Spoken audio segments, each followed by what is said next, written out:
Here are some of the most obvious reasons why your ego keeps you in this state of turmoil rather than peace. Most important, your ego has been with you since childhood.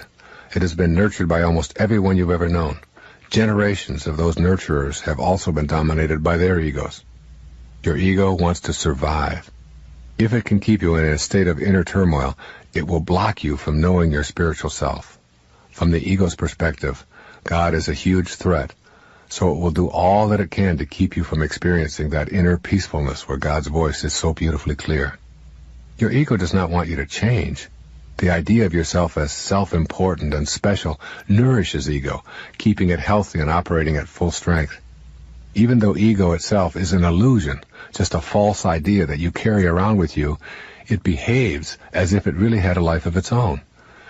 Your ego will make every effort to convince you that you do not need to change. In fact, if you're asking yourself why you shouldn't feel special, you are listening to it right now. These are the kinds of thoughts that have kept you from making the changes leading to inner peace. The ego thrives on fear. When you are afraid, you are at the mercy of the ego.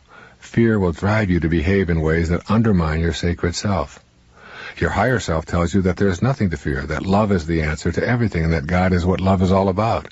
Your loving presence assures you that you do not need to feel guilty or fearful, and that if you do, it will subside when you experience inner peace. When you experience love within, you have no guilt and no fear. You know that everything you are experiencing is in order, including your woes, which are your greatest teachers, and the death of your body, which is ordained for all the world of the manifest. You know that death is a reward, not a punishment. Therefore you have nothing to fear unless you listen to your ego encouraging fear and dismissing God.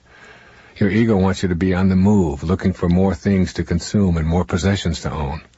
The more you are on the move in your life, the less time you will have for knowing your spiritual base.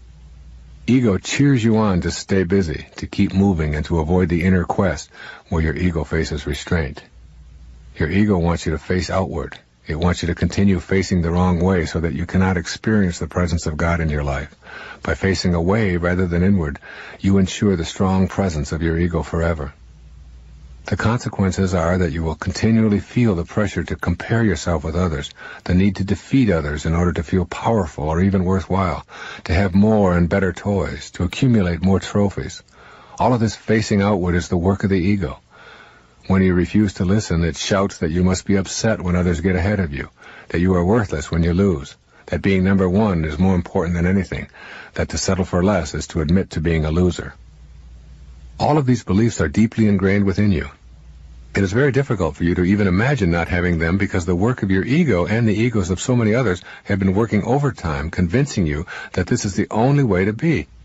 Facing outward brings about a sense of inner conflict and agitation that keeps you pursuing the gold stars that the ego offers. These are a few of the more obvious payoffs your ego uses to keep you in a confrontational rather than a peaceful mood. I have provided some alternatives to the persuasive tactics of your ego. Keep in mind that you can restrain this ego simply by the power of your own will. All it takes is a determination to live by the dictates of your higher self and a willingness to act on that determination rather than succumb to the easier path of the ego. Here are a few ideas for putting peace in your life permanently. Thinking of yourself as a peaceful person is the first step, but it is only the first step. The thought must translate into action in order for you to know peace. Work at curbing your inclination to create confrontation and disruption in the lives of others. A simple practice of pausing and asking yourself whether your ego, which loves turmoil, or your higher self, which loves peace, is about to act. That pause will help you to send out a peaceful response even in situations where you are feeling impatient or misunderstood. In those situations, you will be able to state simply, for example, you are really having a rough day, to a hassled clerk rather than, I've been waiting for 15 minutes already and I'm really feeling abused. Send out peace by catching yourself and then consulting your loving presence for a response rather than relying on your ego. Practice releasing the emotions of fear and guilt and replacing them with love and forgiveness and kindness. Release the guilt by forgiving yourself and vowing to avoid that kind of conduct in the future. You do not need the guilt unless you're going to allow your ego to continue its dominance over your life forever. For example, make a list of all the things that keep you from loving yourself. Your list might include being overweight and jealous or nervous or addicted or incompetent or uncoordinated. then regardless of how much effort it takes, reverse your mental sentences and state that you love yourself while being fat, while being addicted, and so on. This will help you to feel peaceful about the choices you've made and to realize that you are not that body or those desires. You are the invisible chooser. As you become more peaceful with the chooser, you will begin to replace the unhealthy choice in a spirit of love. Examine everything that offends you and see if you can get your ego out of the picture. If hunger and starvation in the world offend you, try shifting to a new awareness. Somehow, in some way that I do not comprehend, these things occur in divine order, and so too does my desire to change it exist in divine order. Shed what offends you and act on your desire to make corrections. There will then be no need to fight. Similarly, if you find someone else's behavior offensive, you are interpreting that behavior from your own self-absorbed position, which is that they shouldn't act the way they do. You choose to be offended, hurt, or angry by their behavior. But they are acting the way they are. Your being offended is your ego talking to you to keep you anxious and upset. If you don't take it personally, and if you see the behavior for what it is, you can work to eradicate the evils of the world unimpeded by your ego's encouragement to be offended. Keep in mind that grievances bring turmoil, while communication brings peace. If you want peace in your life, rid yourself of your grievances. The way to shed these grievances is to let go of your own self-absorption and to practice forgiveness rather than revenge. As you let go, you will feel a sense of peace overtaking you. If you are angry towards someone in your life, no matter how difficult you may find it, work at communicating with that person about your aggrieved feelings. Your embarrassment or inner anguish over being wronged is just what your ego wants you to experience, since it will keep you away from your sacred quest and keep you in the clutches of your anxiety-loving ego. Keep this little sentence ready to consult. Judgment and peace are antithetical. A Course in Miracles says the strain of constant judgment is virtually intolerable. It is curious that an ability so debilitating would be so deeply cherished. You must make a daily effort to look upon others without condemnation. Every judgment takes you away from your goal of peace. Your ego loves your judgments because with them you remain in a constant state of anguish and remorse. Keep in mind that you do not define anyone with your judgment. You only define yourself as someone who needs to judge.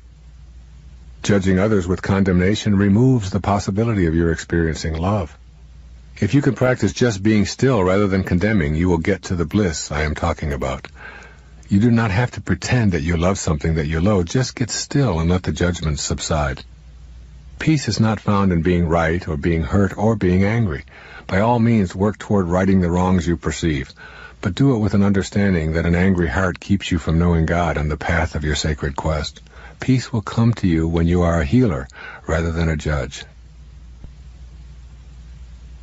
Essentially, embracing the truth is welcoming your higher self and coming to know God.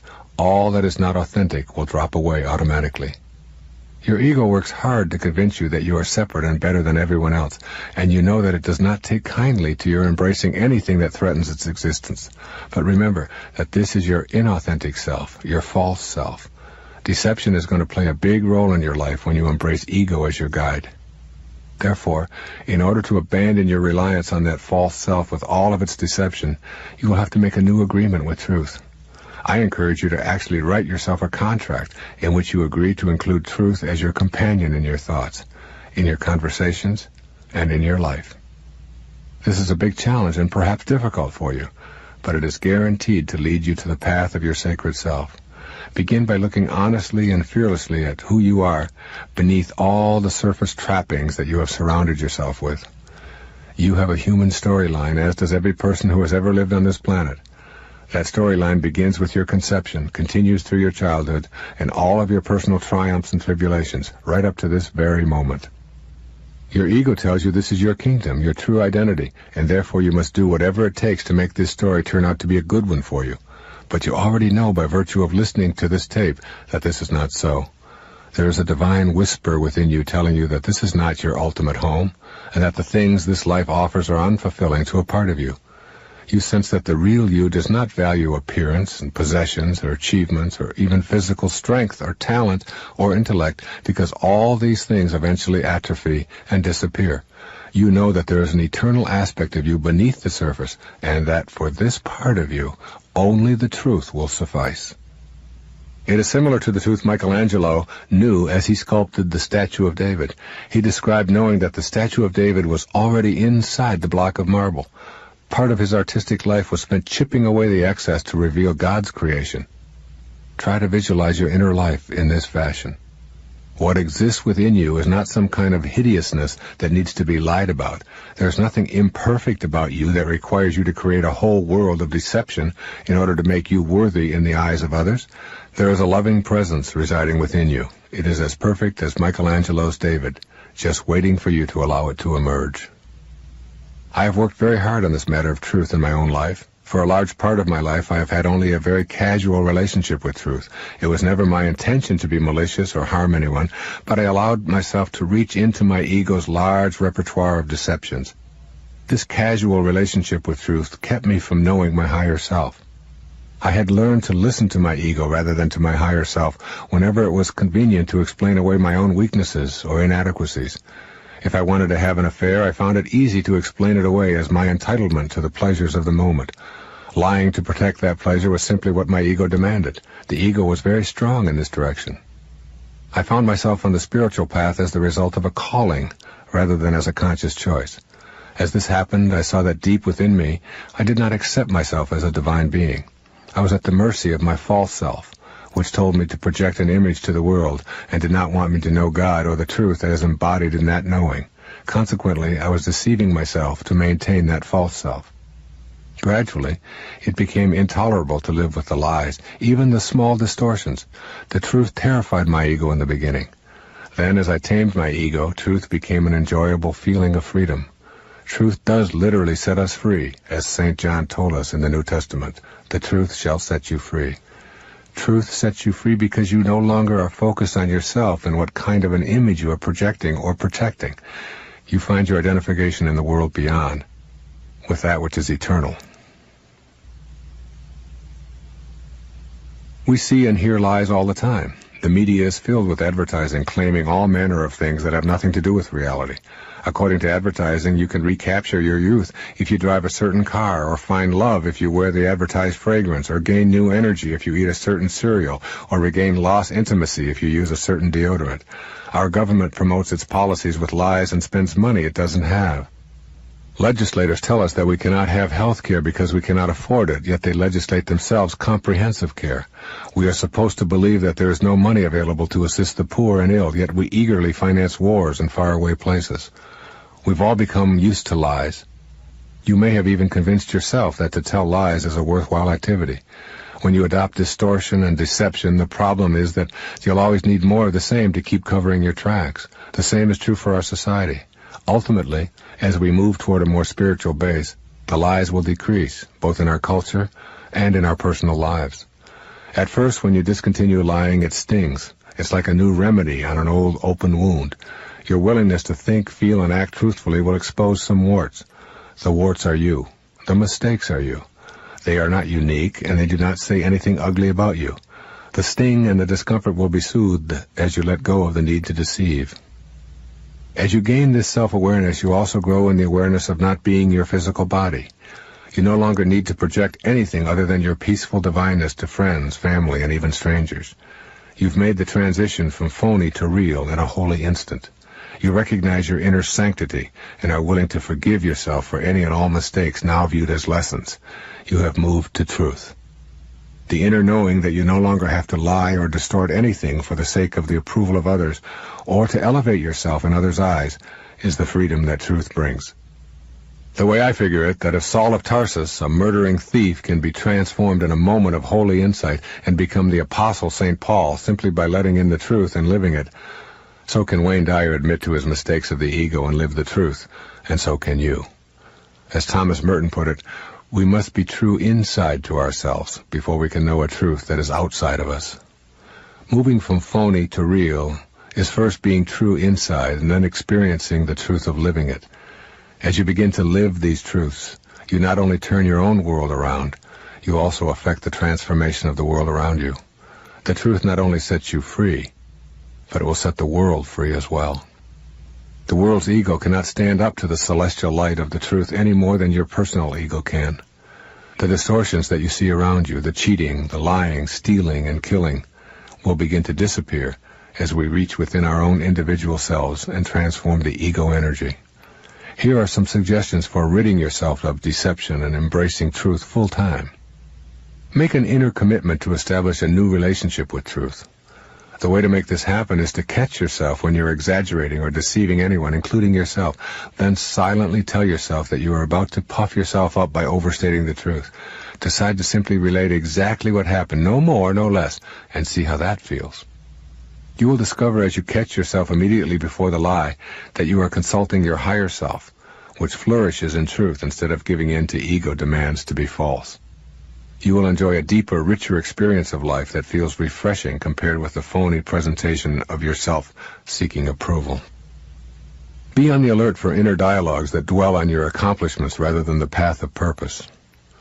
Recently, I remember giving a speech to a large group of radio broadcasters and was very pleased with my performance. After the lecture, as I was jogging, I was reliving the lecture experience. At the very moment that I was seeing in my mind's eye the crowd getting to its feet and applauding, I turned a corner and smacked my elbow into a wall so hard that it sent a sharp pain through my arm that lasted for several weeks. Every time I felt that pain, I was reminded to get my ego out of the way and stop focusing on myself. I was reminded of my purpose and my service and not to get caught up in the applause.